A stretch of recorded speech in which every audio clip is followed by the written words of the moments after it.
श्री शिवाय नमस्तुभ्यम। नमस्कार दोस्तों, स्वागत है आपका अपने YouTube चैनल प्रतिमाज़ यूनिक डायरी में। दोस्तों, इस वीडियो में 7 दिन के हिसाब से आपको कौन से उपाय करने हैं। ग्रह अगर कोई आपका ख़राब है, मतलब समय अच्छा नहीं चल रहा है, किसी ग्रह में दोष है, तब आप इस उपाय को कर सकते हैं। या फिर अगर आपको नहीं पता आपको कौन सा ग्रह दोष है, तो आप 7 दिन अगर संभव हो सके आपके लिए, तो आप वो उपाय कर सकते हैं। अलग अलग ग्रह, अलग अलग परेशानियों के लिए 7 दिन आप कौन से उपाय कर सकते हैं, पूज्य गुरुदेव की कथाओं से सुनकर समझकर आपको बताने का पूरा प्रयास करेंगे। शुरू करते हैं सोमवार से। अगर आपको चंद्र दोष है, चंद्रमा से संबंधित समस्याओं के लिए चंद्र दोष है, जीवन में परेशानियां हैं, दुख है, संकट हैं और मान सम्मान में वृद्धि नहीं हो रही, अपमान हो रहा है, इस तरह की चीज़ें अगर चंद्र ग्रह खराब चल रहे हैं, तब आपको सोमवार के दिन उपाय करना है। ठीक है, इसका ध्यान रखना, ये सोमवार का उपाय है। इसके लिए आपको लेना होगा 1 लोटा जल ले लीजिएगा, तांबे के लोटे में जल ले लीजिएगा। साथ ही साथ आपको लेना है अक्षत के 11 दाने चावल के ले लीजिएगा, जो कि कहीं टूटे फूटे सड़े हुए ना हो, मतलब समूचे चावल हो। इस तरह से 2 चीज़ें आपको लेनी है और लेकर के सोमवार के दिन किसी भी समय कर सकते हैं। आपको लेकर के चले जाना है शिव मंदिर में।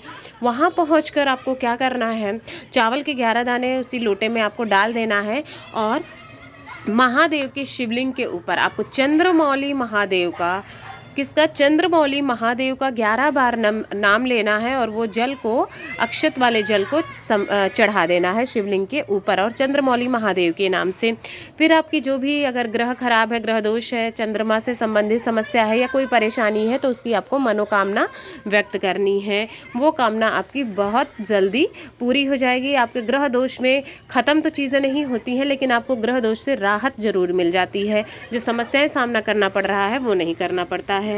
आते हैं मंगलवार के उपाय पर। अगर मंगल ग्रह का दोष है, मंगल ग्रह से संबंधित दोष है, या तो फिर आपका विवाह में अड़चने आ रही हैं, परेशानियां लगी हुई हैं, इस तरह की जो समस्याएं होती हैं, तब आपको मंगलवार के दिन आपको उपाय करना है। और कोई न कोई, जैसे कि थोड़ा सा नेगेटिव एनवायरनमेंट, नकारात्मक ऊर्जा का अनुभव हो रहा है, ऐसी सब चीज़ें हैं, तो आपको इस दिन ये उपाय करना चाहिए। लेना होगा आपको 1 लोटा जल ले लीजिएगा किसी भी पात्र में और उसमें आपको डालना है, चाहे तो आप लाल चंदन डाल लें, ठीक है, चाहे तो आप गुड़ डाल लें, कोई भी चीज़, या तो फिर आपको जो मसूर के दाने आते हैं, लाल मसूर की दाल होती है, मसूर की दाल के 11 दाने आपको लेने हैं। देख पा रहे हैं आप स्क्रीन पर, इस तरह से, मतलब तीनों में से कोई भी चीज़ आपको अपने लोटे में डालनी है मंगल ग्रह के लिए। और शिव मंदिर में जाना है आपको, वहाँ पर आपको मंगलेश्वर महादेव का नाम लेना है और आपको जो भी शिवलिंग के ऊपर मंगलेश्वर महादेव का नाम लेते हुए वो जल चढ़ा देना है, जो भी चीज़ें आपने उसमें डाली है उसके समेत। और आपको मंगल ग्रह दूर करने के लिए, दोष दूर करने के लिए प्रार्थना करनी है। या फिर अगर विवाह वगैरह नहीं हो रहा है, मंगल कुछ अच्छी चीज़ें घर में नहीं हो रही है, तो उसकी प्रार्थना आपको कर लेनी है। अब आते हैं अगले बुधवार के दिन के उपाय पर। इसमें बुद्धि के लिए, विवेक के लिए, काम में सफलता के लिए, कोई काम सफल नहीं हो रहा है, चाहते हैं सफल हो जाए, नौकरी व्यापार में वृद्धि चाहते हैं, तब आपको बुधवार को पार करना है। बच्चों को गुस्सा बहुत आता है, बच्चों की बुद्धि ठीक हो जाए, एग्जाम में अच्छा करने लगे, ठीक है, इस तरह से बच्चों के लिए अगर आप उपाय करना चाहते हैं तो आपको बुधवार के दिन उपाय करना है। इसके लिए आपको लेना होगा मूँग के दाने, कितने, 11 या 7 मूँग के दाने ले लीजिएगा, चाहे तो 7 मूँग के दाने ले लें या फिर 11 ले लीजिएगा, हरे वाले जो आते हैं। और साथ ही साथ लेना है आपको 1 लोटा जल, तांबे के लोटे में 1 लोटा जल ले लीजिएगा और दोनों चीज़ें आपको ले जाके डालनी है। चले जाना है शिव मंदिर में। वहाँ पर पहुँचकर आपको बुद्धेश्वर महादेव का स्मरण करना है, मतलब बुद्धेश्वर महादेव का नाम लेना है 11 बार और शिवलिंग के ऊपर आपको ये वाला जल चढ़ा देना है। और उसके बाद आपकी जो भी कामना है, मनोकामना है, वो मनोकामना आपको भोलेनाथ से व्यक्त करनी है कि आपका बुध ग्रह जो है आपके जीवन की सफलताओं को भी सुनिश्चित करता है, जीवन में जो अपमान और सम्मान का वो होता है उसको भी दूर करता है। तो इसलिए सम्मान में वृद्धि के लिए आपको बुधवार का दिन, बुध ग्रह का उपाय करना चाहिए।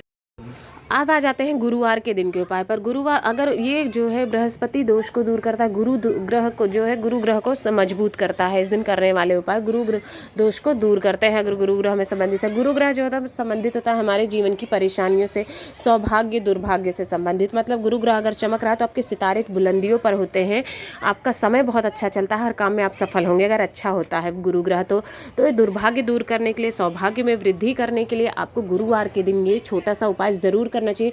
संभव हो सके तो हर गुरुवार को करें, क्योंकि इससे गुरु ग्रह दोष नहीं भी है तो भी गुरु ग्रह मजबूत होता है। तो ये उपाय आसान सा उपाय है, करना चाहिए। आपको लेना होगा 1 लोटा जल ले लीजिएगा और उसके साथ 1 लोटे जल में आपको डालना है 7 चने की दाल। चने की दाल सड़ी हुई ना हो, कभी कभी बीच में कीड़े लग जाते हैं, तो जितनी भी दाल लें आप वो सड़ी हुई ना हो।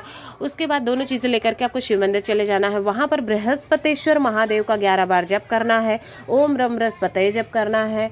बृहस्पतेश्वर महादेव का स्मरण करते हुए शिवलिंग पर आपको वो जल चढ़ा देना है। और दाल अगर अंदर रह गई है तो हाथ से, दाहिने हाथ से निकाल के उसको भी समर्पित कर दें शिवलिंग पर। इस तरह करने से आपका दुर्भाग्य जो है वो दूर होता है, सौभाग्य में वृद्धि होती है। ठीक है, साथ ही साथ काम सफल होने लगते हैं, आपको जो होता है ना चमकने लगते हैं, आप दुनिया में आपका मान सम्मान बढ़ता है। इस तरह का उपाय करने से गुरुवार के दिन आ जाते हैं। शुक्रवार के दिन आपको क्या उपाय करना है? शुक्र ग्रह मजबूत करने के लिए, अगर शुक्र ग्रह दोष है तब आपको ये उपाय करना है। या फिर धन ऐश्वर्य में आप वृद्धि चाहते हैं, धन की प्राप्ति हो, माता लक्ष्मी का दिन होता है शुक्रवार का दिन, तो धन ऐश्वर्य में अगर वृद्धि चाहते हैं तब आपको शुक्रवार के दिन उपाय करना है। और शुक्र ग्रह की मजबूती के लिए लेना होगा आपको 1 लोटा जल ले लेना है, चाहे स्टील का ले ले, चाहे तांबे का ले ले, जैसा भी आप चाहें वैसा आप ले सकते हैं। उसके साथ ही साथ आपको लेना होगा 1 आंकड़े का फूल, सफ़ेद आंकड़े का फूल जो आता है, आग का फूल भी इसे कहते हैं, वो फूल आपको लेना है आंकड़े का। कहीं कहीं पे मदार का फूल भी इसे कहा जाता है। तो आंकड़े का फूल आपको लेना है, 1 ले लीजिएगा। अगर आंकड़े का फूल जैसे बहुत जगह पर नहीं मिल पाता है, जंगल, जहाँ जंगल एरिया है थोड़ा सा, वहाँ तो फिर भी मिल जाता है, नहीं तो शहर वगैरह में मुश्किल होता है। तब आपको क्या लेना है? अक्षत के दाने लेने हैं। कितने अक्षत लेने हैं? 11 चावल के दाने आप ले लीजिएगा। अगर आंकड़ा ना मिल पाए तो 11 चावल ले लीजिएगा और उसी लोटे में आपको डाल लेना है, ले जाना है शिव मंदिर। वहाँ पहुंचकर आपको क्या करना है? शुक्रेश्वर महादेव, किसका नाम लेना है? शुक्रेश्वर महादेव का स्मरण करते हुए, आपको नाम लेते हुए उनका वो जल आपको अक्षत सहित वहाँ चढ़ा देना है। और भगवान भोलेनाथ से अपने धन संबंधी समस्या है, परेशानी है, कोई ऐश्वर्य संबंधी मतलब परेशानी है, कर्जा बहुत बढ़ रहा है, रुकता नहीं है पैसा, इस तरह की जो भी मनोकामना है आपकी, वो भगवान भोलेनाथ से कहना। शुक्र ग्रह मजबूत हो जाए, प्रार्थना करनी है तो आपके काम सिद्ध होने शुरू हो जाते हैं। आते हैं शनिवार के उपाय पर। अगर शनि ग्रह की संबंधित समस्या, चाहे शनि की 7.5 चल रही है, ढैया चल रही है, या शनि दोष लगा हुआ है, ग्रह दोष कभी कभी होता है, क्योंकि अगर शनि नाराज है तो कोई भी काम आप कर डालें वो सफल नहीं होने देते हैं।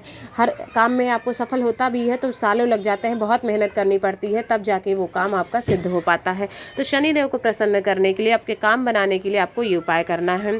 इसलिए 1 लोटा जल ले लीजिएगा और उसमें डालने हैं आपको 11 काले तिल के डाले। ऐसा कोई काउंटिंग नहीं है कि 11 ही डालें, थोड़ा 1 चुटकी काले तिल आप डाल लीजिएगा। काले तिल जो है शनिवार को डाला जाता है, शनिदेव को प्रसन्न करता है, विष्णु भगवान के लिए भी होता है और शंकर भगवान के लिए भी। तो काले तिल जीवन की परेशानियों को दूर करने के लिए होता है, तो वो डाल लीजिएगा। ले जाना है आपको शिव मंदिर। शिव भगवान शनि देव के गुरु माने जाते हैं, उनकी वो पूजा करते हैं, तो इस उपाय को करने से शनिदेव भी प्रसन्न होते हैं, साथ ही भोलेनाथ का भी कृपा आपको प्राप्त होती है, दोनों देवता की। ये जल आपको चढ़ा देना है शनैश्वर महादेव का नाम लेते हुए। शनैश्वर महादेव को स्मरण करते हुए ये जल आपको चढ़ाना है। और उसके बाद भोलेनाथ से आपको प्रार्थना करनी है कि जो भी शनि की समस्या है वो दूर हो जाए, या फिर आपके काम नहीं बन रहे हैं, रुक रहे हैं, अटक रहे हैं, हर काम में बाधा आ रही है और कुछ ना कुछ लगा हुआ है घर में, वैसे ही आपको कामना व्यक्त करनी है। आपकी कामना भोलेनाथ ज़रूर पूर्ण करेंगे और ग्रह दोष में भी जो है उसका असर कम हो जाता है, ऐसा होता है। आ जाते हैं अपने आखिरी दिन यानी कि रविवार के उपाय पर। रविवार का दिन जो होता है वो सूर्यदेव से संबंधित होता है, सूर्य भगवान के लिए होता है और जीवन में तेज के लिए। जैसे कि किसी व्यक्ति को आलस बहुत आ रहा है, आप चाहते हैं आपके घर में आलस ना हो, लोगों के काम बनते रहें, एक तेज हो। अपने बच्चों के लिए चाहते हैं कि उसका जीवन चमकता रहे, उस पर एक तेज आए। किसी घर में बहुत कोई आलसी है, आलस उसका जा ही नहीं रहा है, तो उसके लिए आपको ये उपाय करना चाहिए। इसके लिए लेना होगा 1 लोटा जल ले लीजिएगा, चाहे स्टील का ले लीजिए या तांबे का ले लीजिए, चाहे जैसा भी ले लेना है आपको। और वो जल में आपको डालना है लाल चंदन डाल लीजिएगा, थोड़ा सा 1 चुटकी, और साथ ही साथ आपको डालना है गुड़, 1 टुकड़ा गुड़ डाल लीजिएगा। आप दोनों डाल लिया आपने। अगर मान लीजिए आपके पास नहीं है, ये चीज़ नहीं डाल रहे हैं, तो आपको इसमें डालना है 7 मसूर की दाने डालने हैं। अगर दोनों चीज़ ना हो तो मसूर डालना है, दोनों में से कोई एक चीज़ डालनी है। चाहे तो गुड़ और चंदन डाल लीजिए और चाहे तो मसूर के डालना, कोई एक चीज़ डाल लीजिएगा। और लेकर के आपको चले जाना है शिव मंदिर में, शिवलिंग के पास में। वहाँ पहुँच आप ये जल जो है चढ़ा देंगे सूर्यदेव भगवान को, सुरेश्वर महादेव को स्मरण करते हुए, सुरेश्वर महादेव का नाम लेते हुए 11 बार आपको जल चढ़ा देना है। फिर आपकी जो भी इच्छा है कि आपके घर में बच्चे जो हैं वो बहुत समझदार हों, उनका तेज बढ़े, आलस लोगों का दूर हो जाए और सूर्य का प्रकाश जैसे तेज होता है वो चमकता रहता है, उसी तरह घर के सदस्यों का नाम भी चमकता रहे, प्रार्थना करनी है। तो दोस्तों इस वीडियो में आपको जो है ग्रहों के हिसाब से अलग अलग उपाय बताए गए हैं और 7 दिन आपको हफ्ते में कौन से उपाय किस ग्रह के लिए कर सकते हैं। आसान आसान से छोटे से उपाय हैं, आप जब चाहें जो आपको लगता है वो उपाय करना है आप वो उपाय कर सकते हैं। चाहे तो हफ्ते के 7 दिन ये उपाय अगर आपके लिए संभव हो तो कर सकते हैं। आप सभी पर भगवान भोलेनाथ की कृपा सदैव बनी रहे। श्री शिवाय नमस्तुभ्यं।